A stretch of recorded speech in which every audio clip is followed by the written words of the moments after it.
Go. So just want to say welcome. Obviously, first and foremost, we're really privileged and honored to have our guest here today.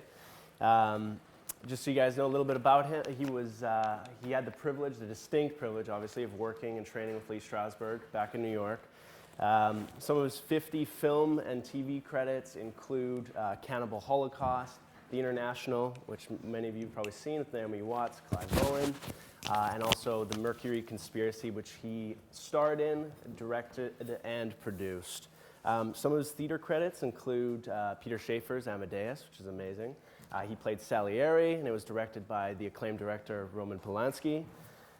He's not only an actor, a producer, director, but he was also a former member of the Italian Chamber of Deputies, and he currently oversees one of the largest theaters and schools in Rome. So as you guys are the Strasberg home, please welcome him back nicely. This is Luca Barbareschi.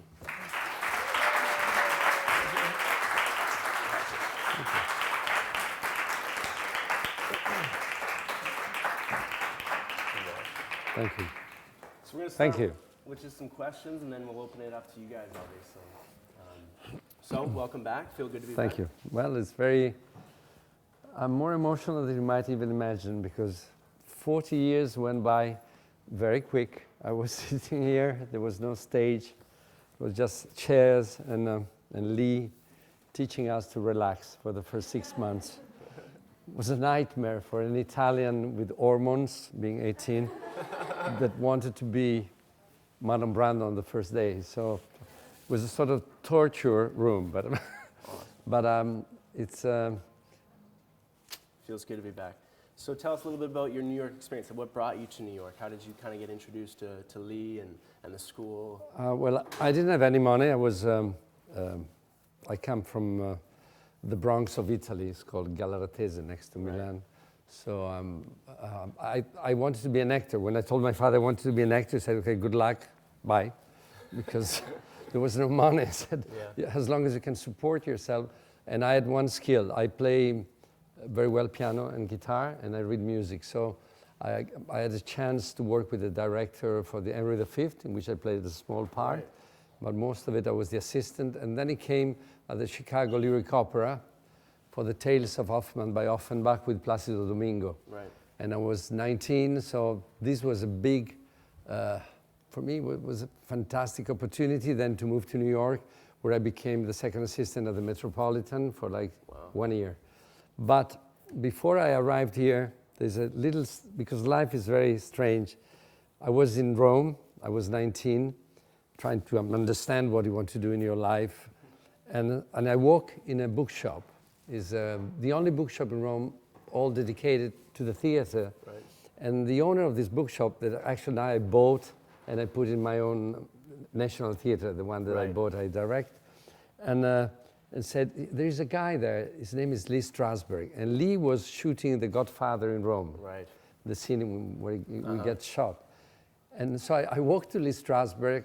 I just bought the work, the Stanislavski book, to get an autograph. And he looks at me. You know, Lee was never, was a very private person. Right. It was not a guy who said, hey, hi, how are you? Right. So he looks at me and said, who is this guy? And I said, I'm not famous yet, but I will be very famous one day. So said, it's better to be friend now than never. Right. Something that you only say when you are 18, 19, because you're a complete idiot. Right. But he looked at me and he signed the book. And then I forgot. And then when I was here in Chicago, I moved to New York. I heard there was the actor studio, so I moved in the actor studio as an auditioner, because you couldn't join the actor studio. Right. And then Lee was building up this place, so he needed some hands to paint, to do the real thing. And it was me, Joaquin D'Almeida, Steve Buscemi. Wow. I forgot, there was a lot of other actors. Linda Hamilton was here. And basically we joined Lee's class, and a lot of people, Sandra, she's still here. Yeah. And Nicholas Ray, the guy who directed, The Rebel Without Cause, of course, that was teaching movies. And my career started like that. And then I wrote my first movie when I was here in New York. And I was 19 and a half, and this movie won the Venice Film Festival. Wow. And then I start translating young authors, unknown, David Mamet, Sam Shepard, Israel Horowitz, David Rabe. Wow. They were kids. They were Wow. not that known. And so since I had no money, I said, if I get the good ideas, with good ideas, I get the leverage to get the money. And I imported all the David Mamet, Sam Shepard, all the plays from America to Italy. Wow. And that's how my career started. Wow, wow. So if you had to narrow it down to one being your first big break, was it writing that film and taking it to Venice? And Yeah, this was a complete, when I was doing a movie as an assistant, a sort of Italian-American movie, one of those fake movies that Italian always produce was called From Corleone to Brooklyn. It was a fake American movie, completely, in which, and then I did another one called Son of a Bitch, not a great title for a movie, but they asked me to play the lead, and actually they changed my name. They called me Frankie Speranza, that means Franco Hope. Frank Hope, I don't know what it meant, but they obliged me to change the name because they said Barbareschi is too Jewish, doesn't make sense. So they made Frankie Speranza, and they gave me a partner called Eve Wonder. And I was so excited because I thought Eve Wonder would make me a star. They told me it was a big American star. Then I realized Eve Wonder was Antonella Murgia from Sardinia of Italy. She was the lover of the producer, of a big soccer guy in Italy. She was basically a complete lame brain. She couldn't speak English at all. And the scene in this movie were completely absurd because I remember the first scene is very tough. I have to walk on the set and say, hey, you, come on, get out from the car. Me too, I had an accent myself, so was, and she looks at me and said, you get off at the corner of Bataga. And I look at her and said, what is she saying? And she was basically reading some lines written in English, but the way an Italian would read English. Yes. And the movie was a comic, was supposed to be a tragedy, but it was a comic movie. It was a complete disaster. But thanks to this, while I was doing this movie, I started writing my own movie. Right. And we're the 70s in New York. Sex, drugs, rock and roll. Yes. And it was a very cheap town. Yeah. And everybody knew everybody. I was going to Andy Warhol factories. Oh, wow. I was here with Strasberg. Wow. And then I wrote a movie about a young kid falling in love with a woman and ending up with a tranny. Nice. Wow. But that actually is what happened to me, but it was very honest. I told the truth. Yeah, of course. Because one night I arrived in New York looking for my ex-girlfriend, and I met a beautiful woman that I realized was a man at the end. So very confusing. It happens. It happens. But it happens. In the 70s, everything was open. It was fun. The movie won Venice, London, Sydney, and some other festival, and suddenly I was in the business. Of course, amazing. So tell us a little bit more about how much time did you spend with Lee or spend working with him here? I spent, I think, more than 2 years because it was a sort of, if I remember well, it was a sort of closed number class. We were like 20 people. And then in summer he would move to LA. Okay. In the old school. Now I know that Anna, as a fantastic, generous woman, bought a fantastic school, but at that time was next to the Snow White Cafe. And I remember because I had mustache at the time, and me, Rodrigo Obregon, and another, we looked like the three Chicanos. And one morning I walk in Snow White Cafe, and there's Nastasia Kinski in front of us, and she was 16, and she was coming to learn acting with Lee. Wow. And suddenly I met Polanski was there, Jack Nicholson was there, and that's how I met Polanski the first time. And then I would never thought I would have done a movie with him, play with him. So every time in life there are like seeds that sometimes don't bloom right away. Of course.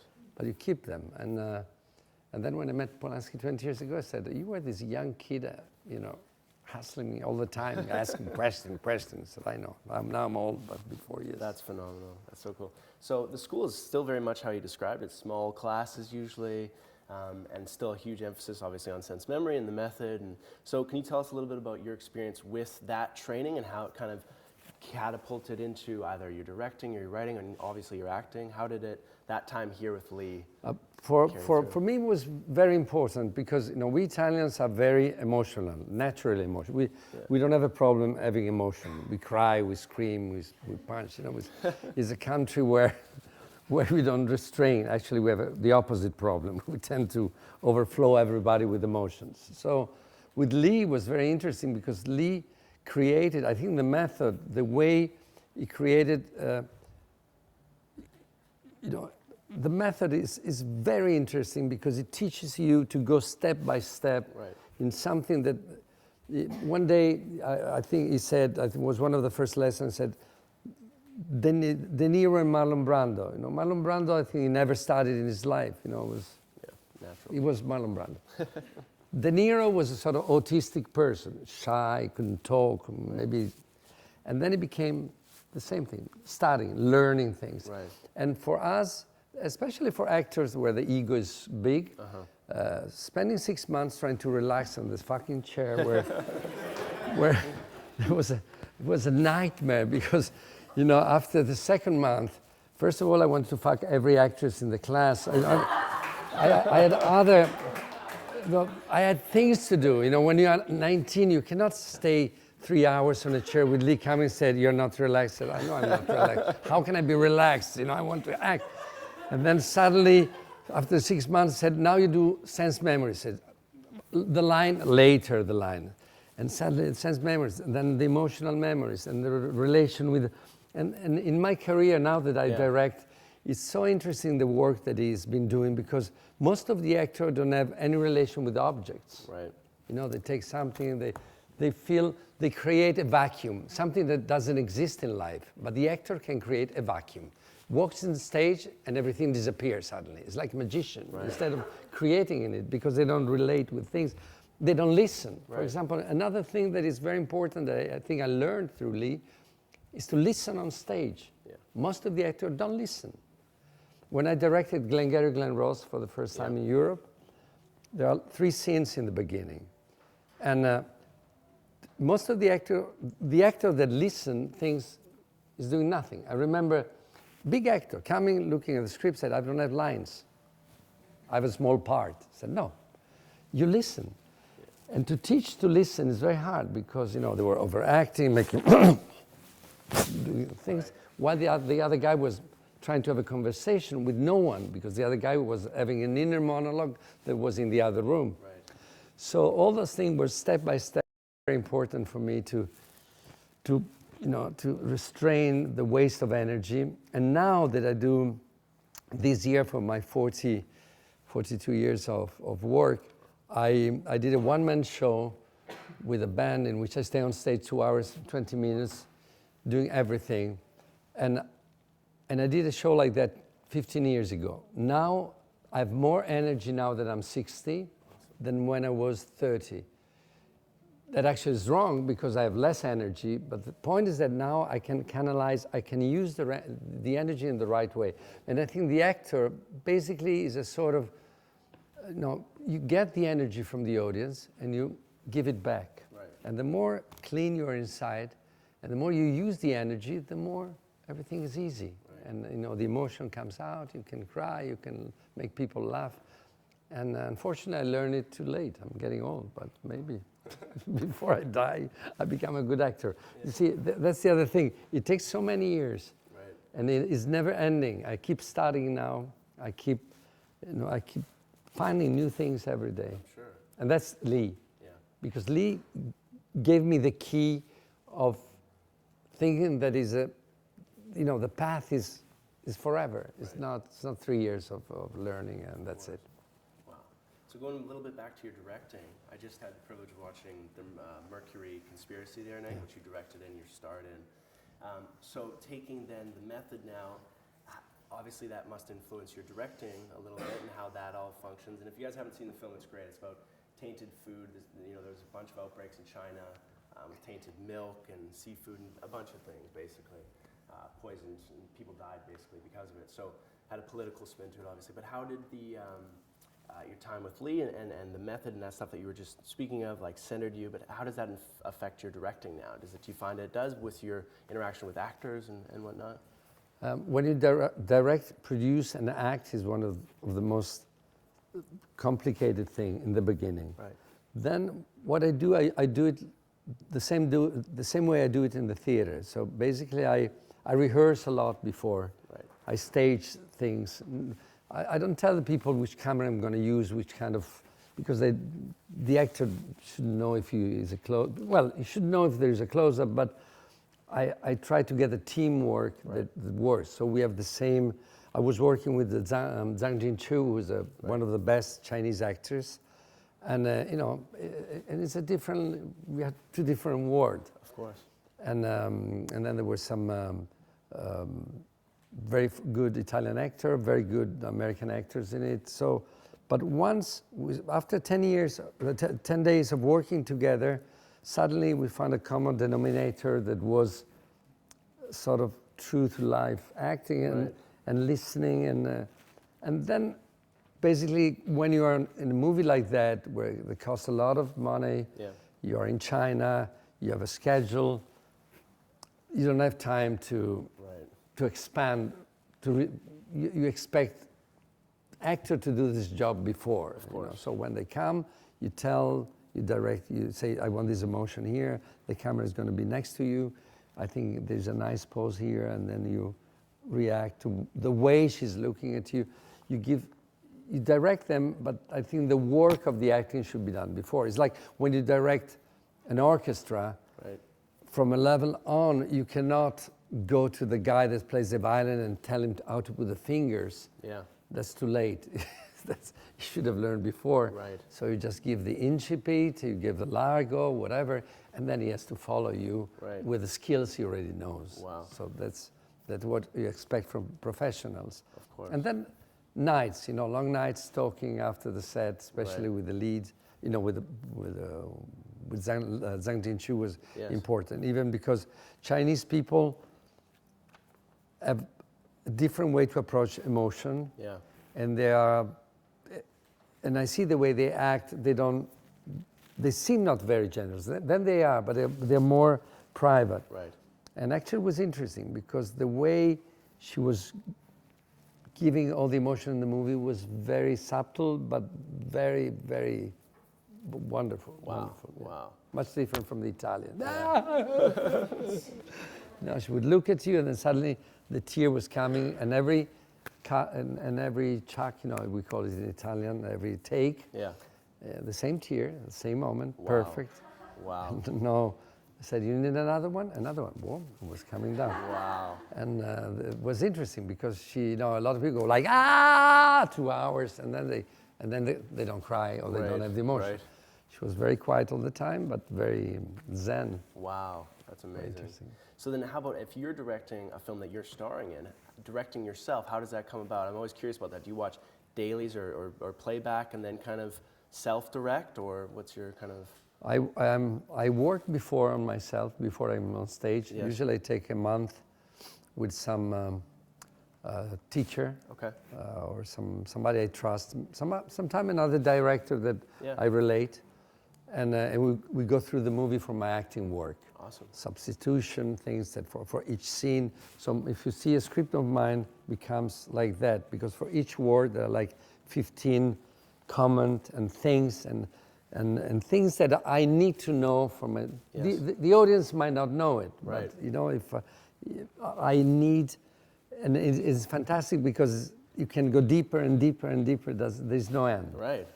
And then when I know this, actually it's more easy to direct myself than sometimes being directed by people that don't know how to direct. Right. That in the movie business, most of the directors, especially the new generation, doesn't know anything about acting. Right. They don't even come on stage. They stay inside a van with all the monitor, and then they just go, okay, another one. Right.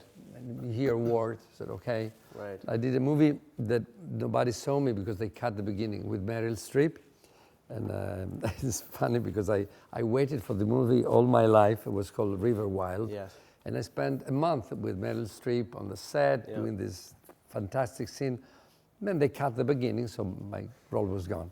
But the director, who's Curtis Hanson, I never saw him on stage, on the set. He was busy for helicopter thing, and so basically I was rehearsing my line. I had to do my homework. I have to be sure that I knew them by heart, that I was not doing any mistake, because when you have 5 cameras, a chopper flying, people screaming. The last thing is how you say the line. But then at the end, the only important thing is how is the line. Right. So it's sort of paradox, because when you're on a set,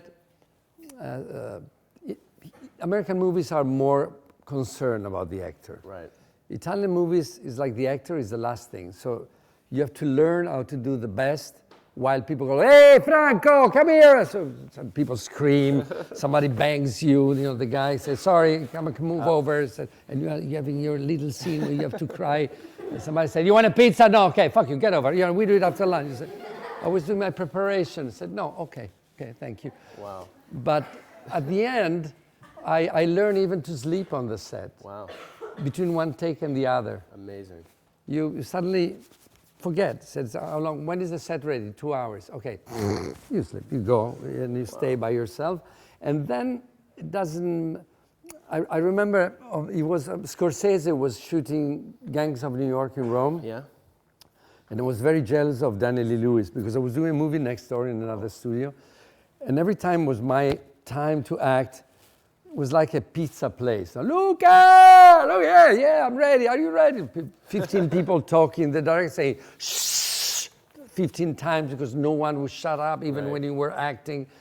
On the other side, I remember hearing, we need the actor. Suddenly, everybody quiet, no eye contact, and Daniel Lewis was coming out from the set. Wow. And everybody would lower the eyes. And I said, oh, lucky guy.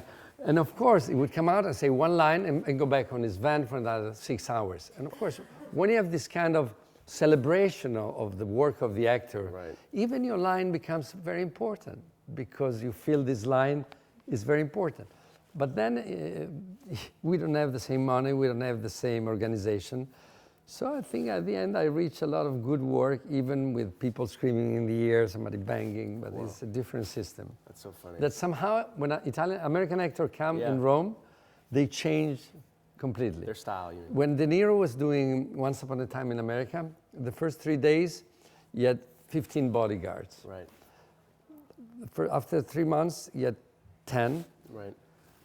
Then no one, because nobody cares in Italy. We have seen everything in Italy, Yeah. We have the Pope. Now we have 2 popes. Wow. So I respect, but 2 popes. Who would have imagined? We have 2 white pope. That's amazing. One that behaves like a TV star. He calls you home. Hi, I'm the Pope. Do you need anything? It's like hip. Yeah, it's true. I'm Jewish, so for me it's but for a Catholic, having a Pope that calls people home and said, "Do you need anything? Do you like wine?" I said, "He's the Pope. I mean, the God." But this is, but Rome is like that. So American actor, after I see most of them in Rome all the time because nobody cares. They say, "Hi, Robert. How are you? Goodbye." Nobody stops you because they're used to everything. I think it's very healthy, because then you can really, because if you stay among people, you learn. You can watch people. And the more you lock yourself in, the more you stay in another world. Of course. Am I speaking English properly? I don't know. Yeah, because of course. I realized that I used to speak English much better. Now I stay less and less in America. Right. And the other day, I have 6 kids. 4, they live between New York and London. They speak a fantastic English. When I speak with them, I like somebody, un emigrato, somebody that comes from Russia. And I was speaking with them and said, "Dad, you speak such a bad English." And I was looking and said, "I'm sorry. I'm sorry. But I support you anyway." No. You went to Stanford Brown with my money. So, but I felt like, like an old Jewish immigrant from Europe who was speaking, "Hello, hey, come over here." So I feel getting older, I lose some English sometimes. No, anyway.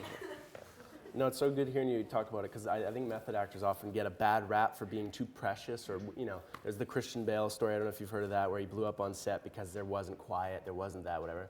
But oftentimes, obviously, you don't get the liberty of that kind of a set environment, so you need to be prepared all the time and have your work done. It's different, if you read the fantastic book by David Mamet, Bambi versus Godzilla, I don't know if you should read it. It's interesting because David Mamet, who is a genius in playwriting, and I don't think he's a good teacher for acting, but sometimes it demolishes a bit the myth of when people exaggerate. And in his book there is a scene in which I think was Mickey Rourke, he doesn't say the name, but that to do the scene he has, you know, he spent 6 hours with the music, boom, boom, in his ear, and then takes a baseball thing and destroys a car of the prop guy, poor guy that was looking. And then he says a line, hello, that's it. Right. It was the line. He destroyed a Mercedes worth it $200,000. For what? For one line? To get that. I think this is overacting, overmatched in a way. For sure. So then let's talk about a little bit, because you've ventured over into politics for a little bit. So what brought you kind of into that sphere of? I was 52. I made money. I had a fantastic. I still have a company that produce 20 shows a year, 3 TV series, 4 movies a year, and I thought maybe it's a good time for me to help my country. Right. And wrong. Wrong. 2 people told me not to do it. Roman Polanski called me and said, are you going to change the world? Forget it. And he hung up. And then the other guy was Ron Howard, that called me to play a nice little role in Angels and Demons. Right. And I arrived and said, I'm sorry, I'm going to serve my country. And he looked at me and said, are you nuts? I said, yes, I'm becoming a congressman. And I said, call Clint Eastwood, ask him how was his experience in Carmel. Right, yeah. He said he wasted 5 years of his life. I must say, I didn't think I wasted, because 5 years being a congressman for an actor who is a sort of anarchic, dangerous man was very interesting. You know, I became the president of telecommunication. Yeah. I spent 5 years going to meeting Netanyahu, meeting Cameron in England, Putin. You know, it was a different life. And I learned a lot. I did couple of good laws. One is a law for tax credit. So from my law on, every year we can deduct 150 million euros in movies. That's awesome. That means that 150. We do movies with 3 million euros. We call it not low budget. That's a budget in Italy. And thanks to this law, now a lot of people can do movies. Awesome. And then I did a law against pedophilia, because I was raped when I was 8. Oh, wow. And it took me 25 years to learn to like me. Because when a kid gets abused, you think it's your fault. Right. Because the brain works in a strange way. Right. So when I became Congress, I did this law that now is forever in Italy, in Europe. And I'm very proud. It has nothing to do with my acting job, but at least I did something to make me feel a better man for my kids, and of course, and especially learn to love me a bit more. Right. That with all the drugs I went through, rehab and things in my life, I must say that it's a long way. Of course, wow. There was a quote, and I hope I get it right. It was on, I think, the Hollywood Reporter, and it's kind of mirrors what you just said about being a politician. It said, being a politician is not my job, he confessed. I'm too emotional, which he said. I'm too straightforward. The art of politics is never to tell the truth. It's exactly the opposite to the art of acting. In acting, through a lie, because you're somebody else, you tell the truth. In politics, you have to lie to maybe one day be able to tell the truth. And the process of being powerful kills your artistic side. So it's true. It's true. Actually, I was doing the Gattopardo by Tomasi da Lampedusa. I don't know what's English for. This is a fantastic movie that Bart Lancaster did in Italy with Luchino Visconti. And I did this play for a year. There is a sentence in the play that every night I was saying when a guy from the government comes and said, please come become a senator, come be a politician. And the guy answered, why the Congress wants me? I'm useless. I would be a useless politician because I cannot lie to myself. That is a very important rule for a politician. You have to learn to lie to yourself. Otherwise, you cannot go on. Yeah. But even after doing this for 1 year, then I became a politician, forgetting one very important thing. If you're an artist, being an artist is not about power, it's about love. Being a politician is about power. Power and creativity don't really match. And you cannot be King Lear and the Fool.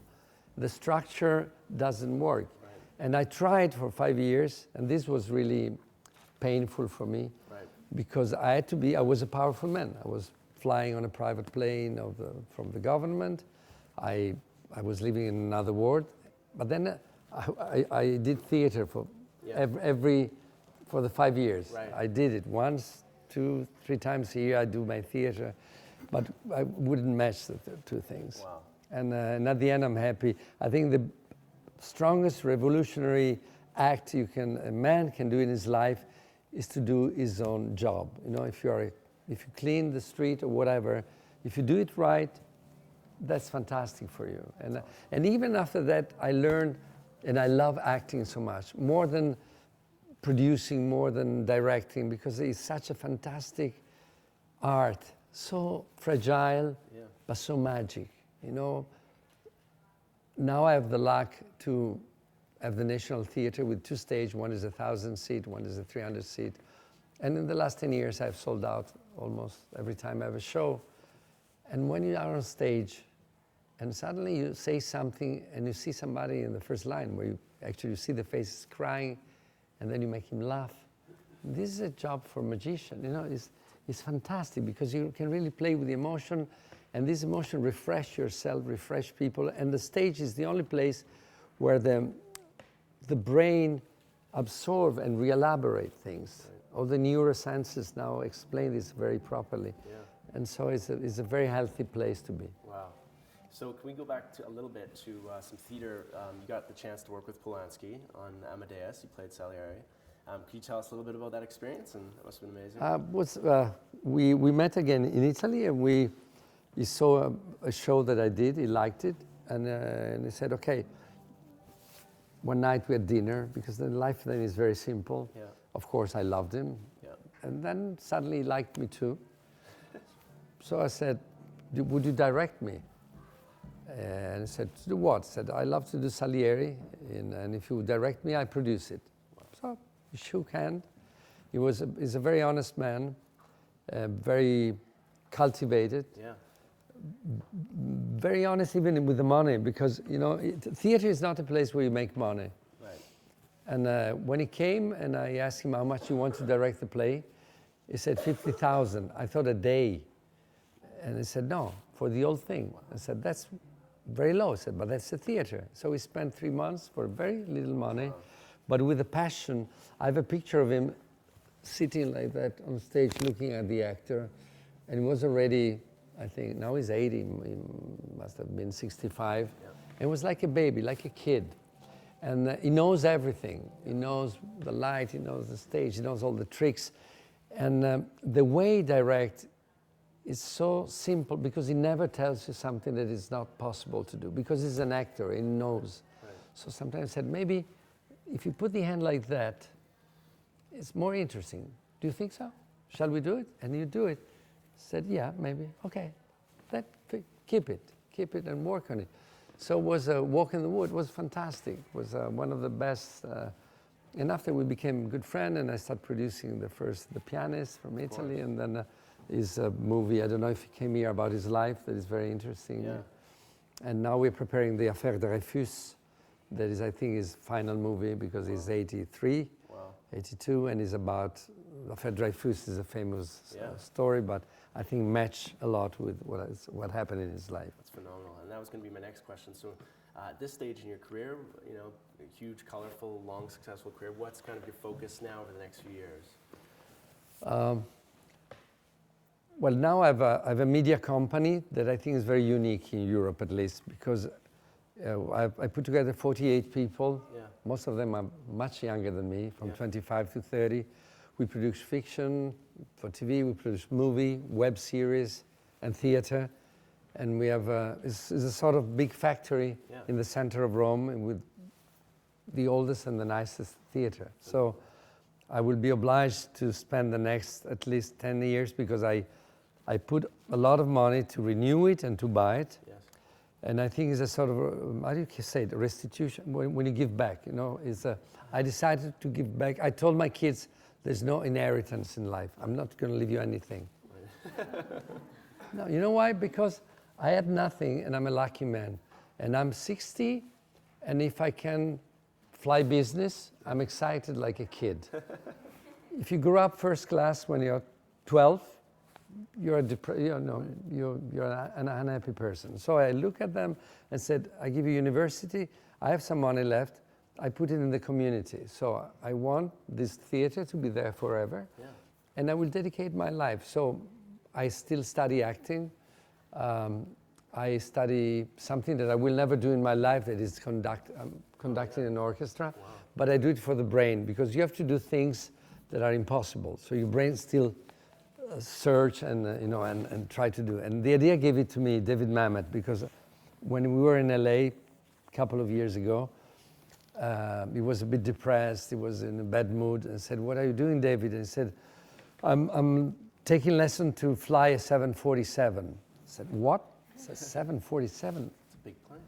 Are you going to fly it? I said, no, I will never fly it. But it's so difficult to learn that instead of shooting someone in the street when I get upset because people drive me mad, I dedicate 8 years of my, hours of my life studying something that makes my brain functioning all the time.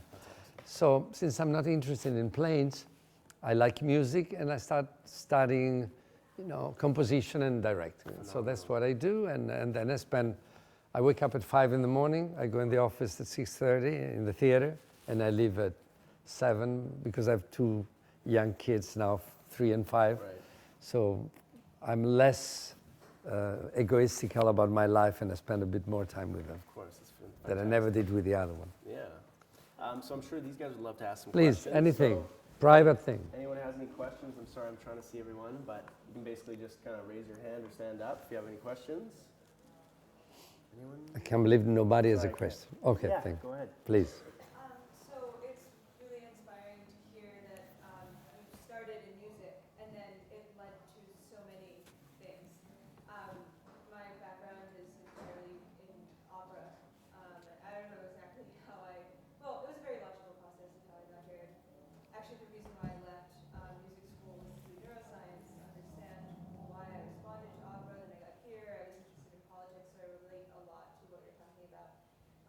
And a lot of what I've been working on recently is trying to find ways that I can use my background as a musician to sort of go deeper into anything that I'm doing in acting.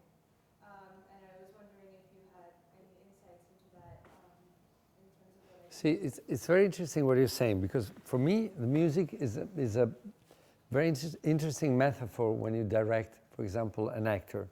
Most of the actors, when they come, on the first reading, most of the actors don't learn lines until, mid-rehearsal, the last 10 days before you open. They still go blank. You see them, instead of acting, they sort of read somewhere the lines, and you can tell, because when you start think about the line, nothing else happens.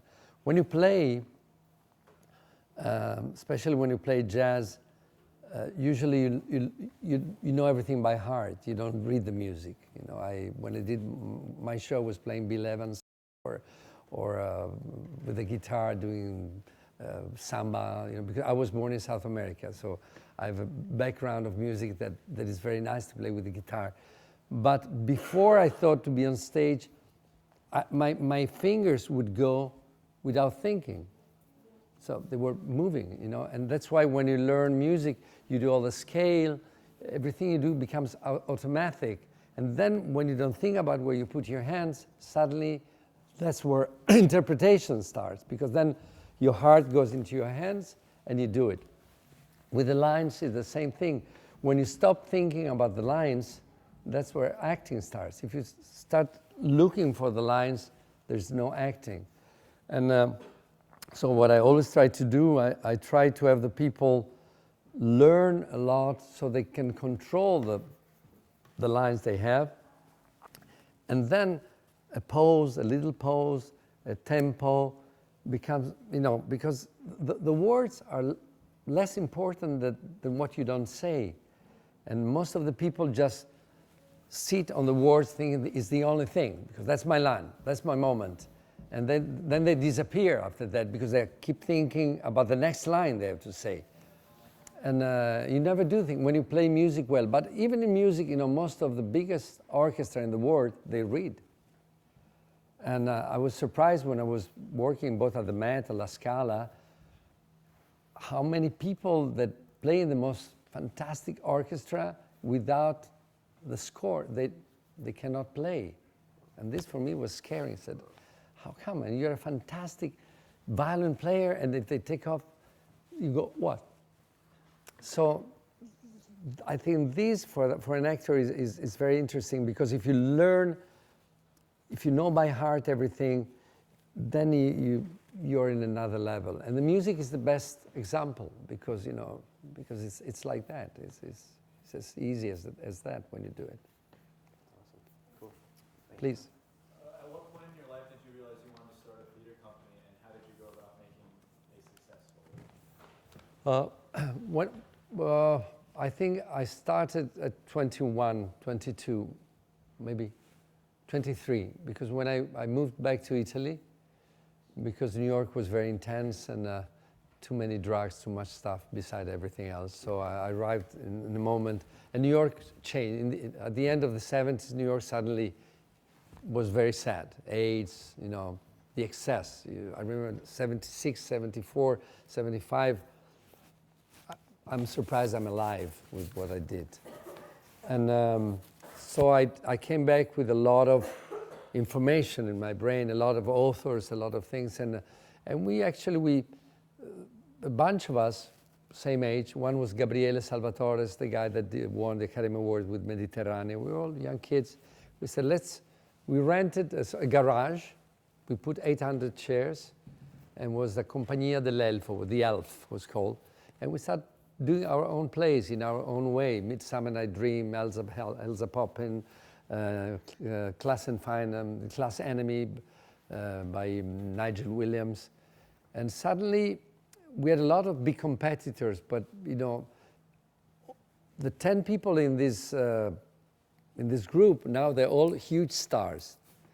And we needed to express ourselves in a different way. American Buffalo by David Mamet, Glengarry, plays that in Italy were not even known. True West by Shem Shepard, Harley Barley by David Rabe. Yeah. And this moment was the most natural thing to do, because we wanted to act with people that act the same way. And basically, Il Piccolo, that is one of the most important theater in Italy, in Milan, people were acting in a way that didn't make any sense. I couldn't go to act with Strehler that was like Peter Stein, like Peter Hall, like Peter Brook, one of the big actors, because people were acting in a way that didn't make any sense. Because they wrote a Brecht essay about acting that I think even Brecht himself didn't understand, because they decided suddenly that acting was epic. So you wouldn't say things as yourself, but as a third, as a fourth person. So people would act like that. Do you want me to say? I said, what the fuck, who is he talking with? But 10 years, people were acting like that. Very intellectual, no emotion, all quoted. And suddenly we were 23, so what is this? That's not my job. And so we started our own company, and was more of an act of love than anything else.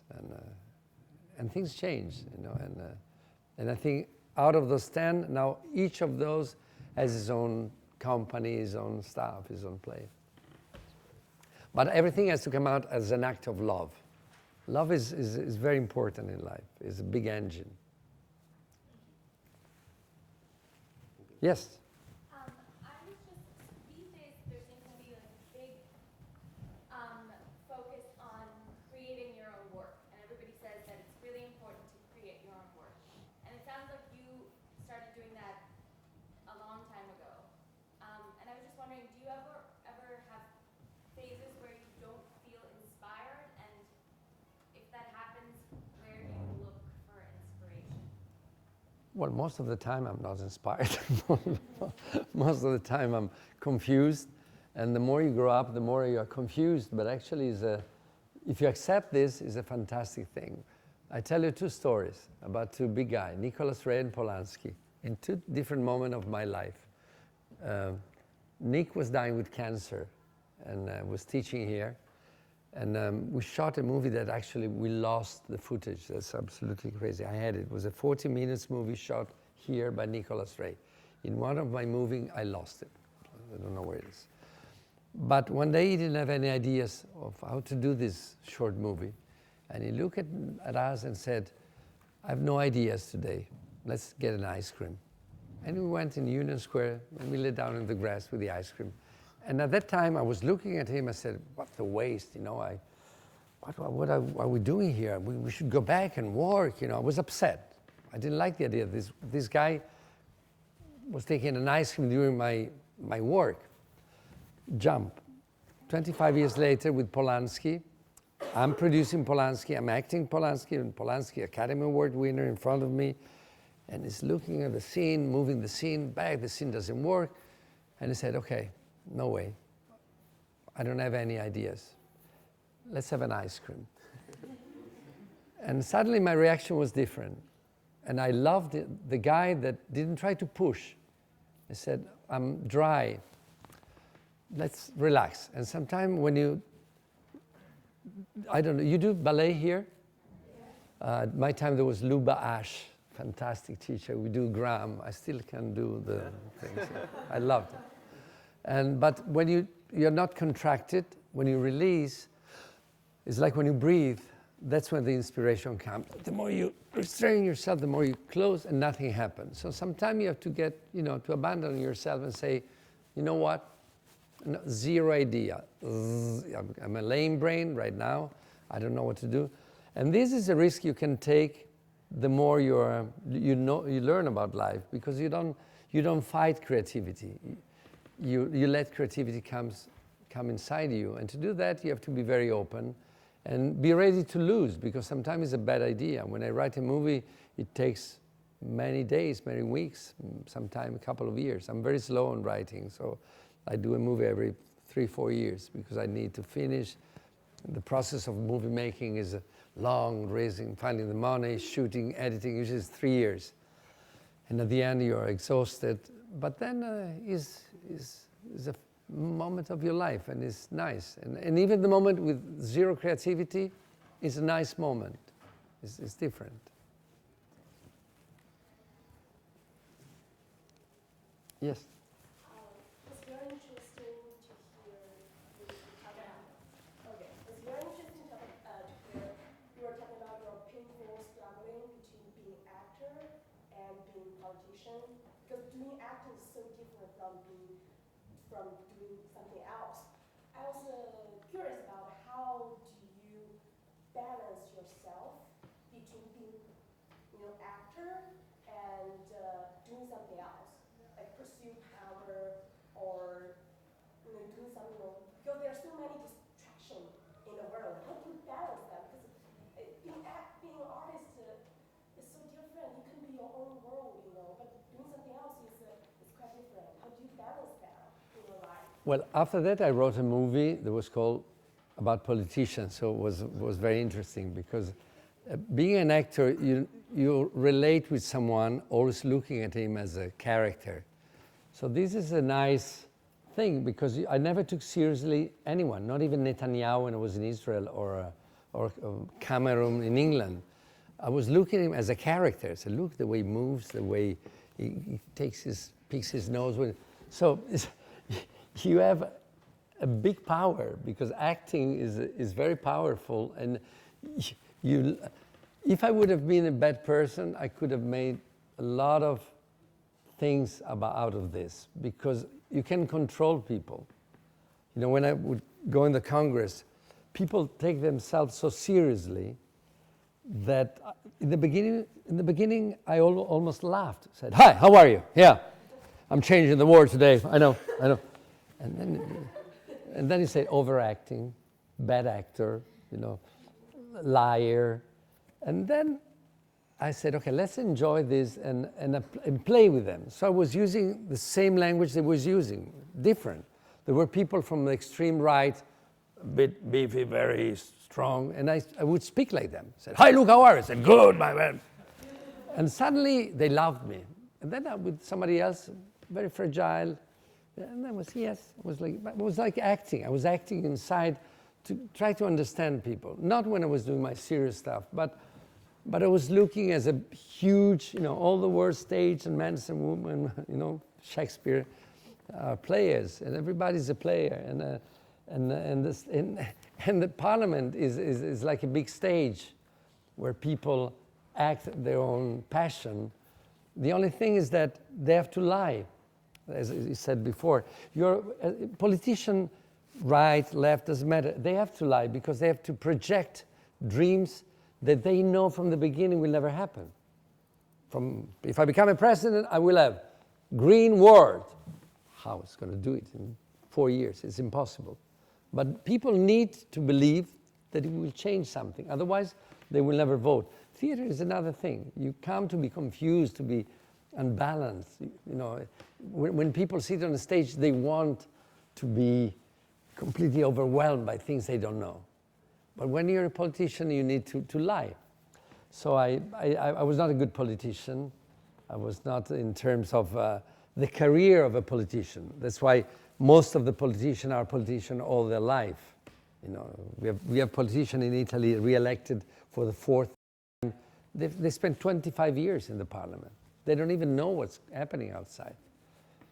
But it's a nice experience, but for artists it's impossible to do that. But there is a fantastic singer that did the same 20 years ago, and he came out with broken bones after that, because it's if you have a gentle heart, you cannot be a politician. It's impossible. Yes. Now that you just mentioned gentle heart, it made me think of the way the acting industry is today. I can imagine it's quite different from when you started out as an actor, how you say that everybody was just young children trying to figure something out together. But today I feel like the business has changed a lot, and it's become to this level where it's not always about the artistry anymore. It's about what image you project, how, you know what I mean? How do you stay true to yourself? How do you survive in this environment where you have to be exact? Well, first of all, you know, things change all the time. I think now we live in a world where image counts a lot. You know, Facebook, Twitter. I hate that. I think eventually everything is going so fast that maybe in 10 years nothing of this will. When people, either we all die, or I think, for example, in Italy, Facebook went down now because people start realizing that you cannot have 200,000 friends.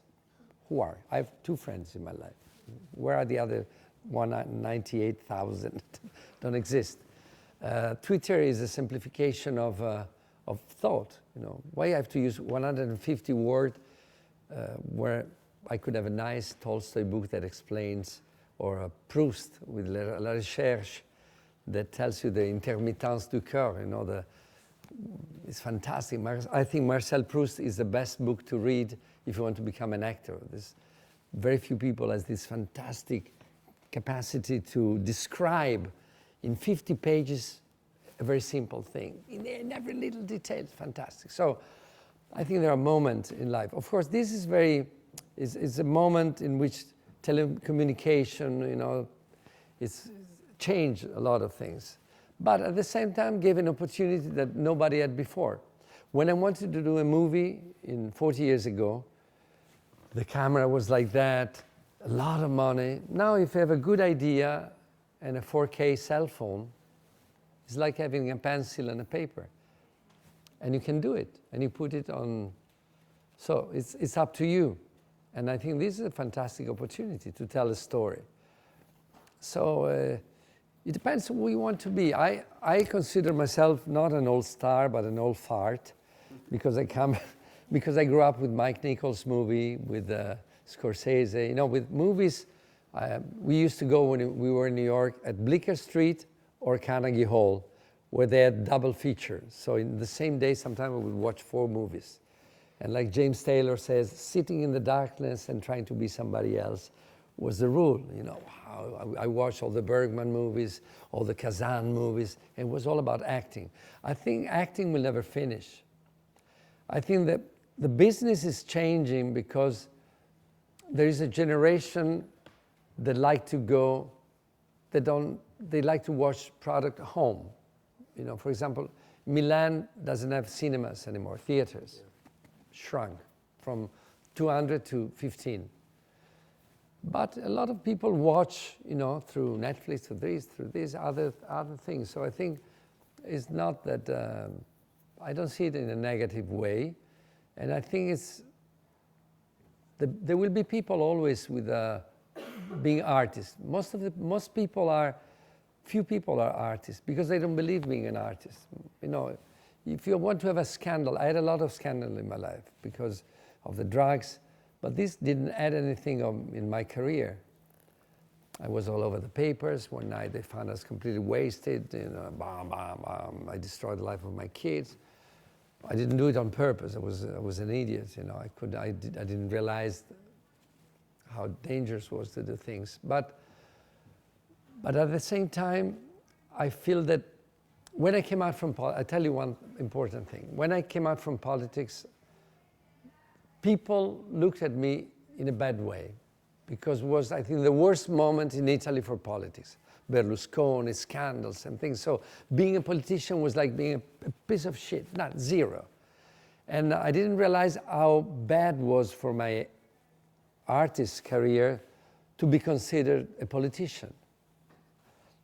In 6 months, with the new theater, with new things, the perception of me changed completely. And now I'm back in shape.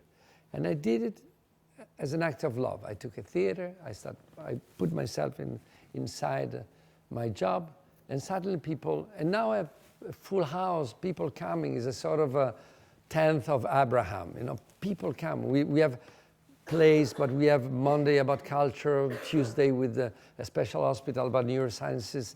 We have an orchestra. I took 60 people from the Conservatoire, and we have the orchestra of my theater. Every Sunday we have a symphony in the big one, and every Sunday we have chamber music in the small one. And suddenly it's like a big ball becoming bigger and bigger. And so it's very simple. From one idea that I had one night doing a show on TV, I was asleep. I said, I need to buy a theater. I think this is the thing. I need to have my own church where I pray every day what I love. And that's it. Very simple. So don't forget about things. Don't read this gossip paper. You know, this is all bad thing for your soul. It's bad. It's food, it's like poison food for your soul. Focus on what you like. And suddenly the world changes. Trust me. I can see. I think the gentleman there. Okay. Hi. My question is, first off, let me just say welcome back. Thank you. If you could say one thing to your younger self to keep yourself going, what would it be? And If I would say to my younger self, yeah, and my other question is, now that you are this far in your career, do you have any more aspirations to accomplish? Do you have any more goals as an actor to accomplish? I think I missed the first one. If I would be young myself, what I would ask? If you could say something to your younger self, like if you could speak to your younger self, tell them something like, you know, don't go right to left, or, you know, stick in there. Well, I put the two questions together because I think they are the same thing in a way. First of all, I feel like I'm in the beginning of my life. I'm fresh. I started now, so I don't see myself like at the end. If I see it like that, that's it. You're already dead. So I have so much I want to do, so many plays I would like to direct, so many things I would like to learn. I hope God gives me energy for at least the next 30 years, maybe more. I don't know, because I really need time to do things. So it's never ending. My younger self is the dangerous one, because like all the actors, I have a strong Peter Pan inside that sometimes forgets I'm 60. So when I was going through analysis, there was this guy called Ignacio Mateblanco. There was a guy from Chile, one of the best psychoanalysts of Europe. He was a pupil of Freud, and I had the luck to work with him in Rome for like 3-4 years because I need help. And he said, in life, we have different ages inside. And even at 60, you still have the 5 years old, the 10 years old, the 15, the 20. It's not that they die. The thing is that you don't have to kill the different ages you have inside. You should slow down the 15 years old, because you see so many 60 years old thinking they are 15, they are tragic. But having the senex, as the Latins say, the old one being in charge without killing the nice side that you have inside. And now that I have small kids, like 3 and 5, it's the biggest gift.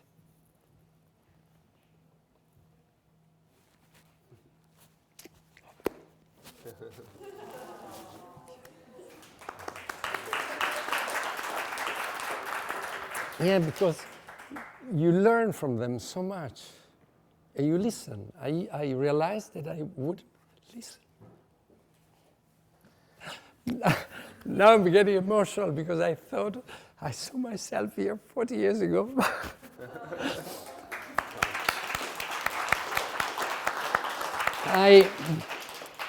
When you get old, you cry easier because that's the thing. My kids hate me, say, you cry all the time. I said, I know, you cry. But I promised myself I was not going to cry. But when I walked here, I said, fuck. So quick. Because it was yesterday. And she's there. There she is. That's life. Well, that's a beautiful note to end on. We'll bring her up. Pleasure. Such a pleasure.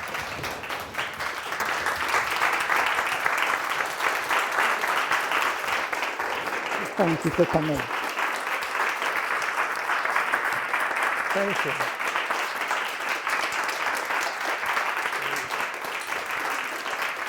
These flowers are going to Lee's grave Oh. because it is the anniversary, isn't it? Oh. I'm going to Thank tell you. them And I'm from happy I have Anna here that I adore. And I was madly in love. She was so sexy. She's still sexy. I must say a secret. We all were scared to death by Lee, but at the same time, we're madly in love with Anna. Oh my God. Don't listen to him. He was madly in love with all of you. That's true, so. That's true, too.